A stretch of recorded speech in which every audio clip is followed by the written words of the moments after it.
할렐루야. 사랑하는 대강의 가족 여러분, 오늘 하루도 하나님의 말씀과 동행하는 삶이 되길 소망합니다.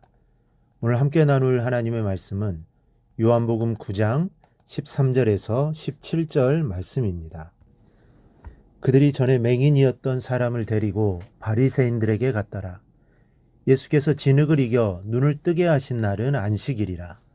그러므로 바리새인들도 그가 어떻게 보게 되었는지를 물으니 이르되 그 사람이 진흙을 내 눈에 바르매 내가 씻고 보나이다 하니, 바리새인 중에 어떤 사람은 말하되 이 사람이 안식일을 지키지 아니하니 하나님께로부터 온 자가 아니라 하며, 어떤 사람은 말하되 죄인으로서 어떻게 이러한 표적을 행하겠느냐 하여 그들 중에 분쟁이 있었더니, 이에 맹인되었던 자에게 다시 묻되 그 사람이 내 눈을 뜨게 하였으니 너는 그를 어떠한 사람이라 하느냐? 대답하되 선지자이니이다 하니. 아멘. 나면서부터 이 맹인이었던 사람이 하루아침에 앞을 보게 되었다는 것은 놀라운 일이 아닐 수 없습니다. 태어나 처음으로 빛을 보게 되고 그동안 볼 수 없었던 세상 만물을 한눈에 볼 수 있게 되니 그의 감격과 황홀함과 행복이 얼마나 컸겠습니까? 그런데 이 기적이 일어나자마자 분위기가 혼란스러워졌습니다. 13절을 보면 그들이 전에 맹인이었던 사람을 데리고 바리새인들에게 갔더니 라고 했는데, 실제로는 데려간 것이라기보다는 붙들려 가다시피 한 것입니다. 이유는 이 맹인이 고침을 받은 날이 이 안식일이었기 때문입니다. 이유는 안식일을 범하였다는 것입니다. 안식일에는 치료 행위를 해서는 안 되는데 예수란 사람이 율법을 범하였다는 것이 오늘 혼란의 이유였습니다. 그런데 이 상황을 놓고 두 부류로 나누어집니다. 하나는 안식일을 범하였다고 주장하면서 예수님을 이단으로 몰고 가는 사람들입니다. 또 하나는 죄인이 어떻게 이런 표적을 행할 수 있겠냐 그러면서 예수님을 인정하는 사람들이 있었습니다. 그런데 16절에 그들 중에 분쟁이 있었다라고 말씀합니다. 이 두 부류가 팽팽하게 긴장되었음을 알 수 있습니다. 바리새인들이 맹인이었던 사람에게 물었습니다. 너는 그를 어떠한 사람이라 하느냐? 이때 맹인은 단호하게 답합니다. 선지자니이다. 지금 맹인이었던 사람이 말하는 이 고백은 엄청난 고백입니다. 왜냐하면 예수님을 그리스도로 인정하는 자에게는 화가 닥쳐왔기 때문입니다. 22절 말씀을 보면 이미 유대인들이 누구든지 예수를 그리스도로 시인하는 자는 출교하기로 결의하였으므로 그들을 무서워함이더라. 이미 유대인들은 예수를 그리스도, 즉 선지자라고 시인하면 그 사람은 유대인 사이에서 출교하기로 이미 결의가 된 상태입니다. 그래서 섣불리 예수를 믿으면서도 예수님은 그리스도다, 하나님의 아들이다, 또 선지자다라고 말할 수 없었던 것입니다. 즉 마음속으로는 가지고 있을지 모르지만 입술의 고백을 통해 말하는 사람은 거의 없었습니다.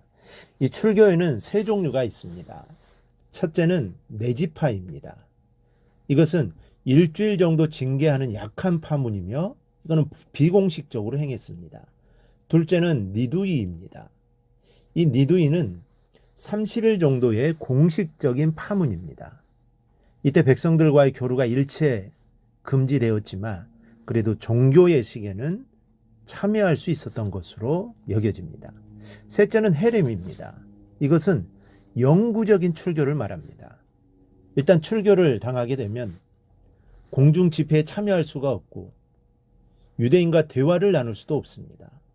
그리고 국민권을 박탈당하게 되므로 사실상 사회에서 완전히 고립된 이 감옥수와 똑같은 삶을 살 수밖에 없었습니다. 그런데 오늘 본문에 기록된 출교는 바로 이 헤렘을 말합니다.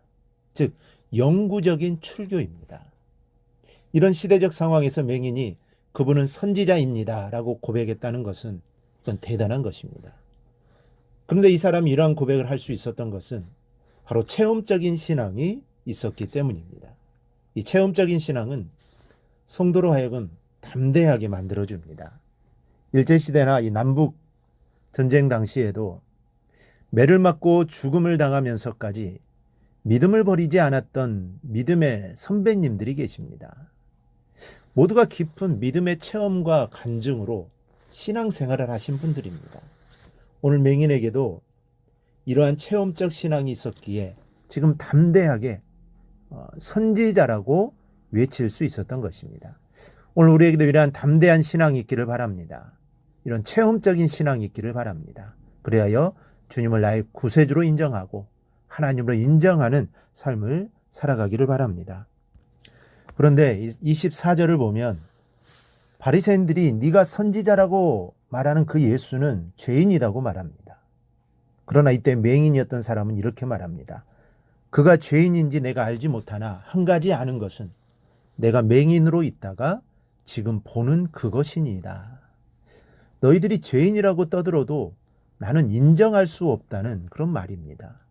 그의 말 속에는 분명한 표적을 한번 보라는 뜻을 담고 있습니다. 너희들이 그분을 죄인이라고 해도 나는 그분이 선지자라는 것을 확신한다는 것입니다. 여러분, 믿음의 길이 항상 평탄한 것은 아닙니다. 은혜를 받았다고 해서 이 평탄대로가 열리는 것이 아닙니다. 오히려 이 맹인은 예수님을 만남으로 인해 출교를 당할 위기에 놓이게 되었고 언제 돌에 맞아 죽을지도 모르는 위기에 직면하게 되었습니다. 그러나 그는 흔들리지 않았습니다. 우리도 이와 같이 흔들리지 않는 믿음을 가져야 합니다.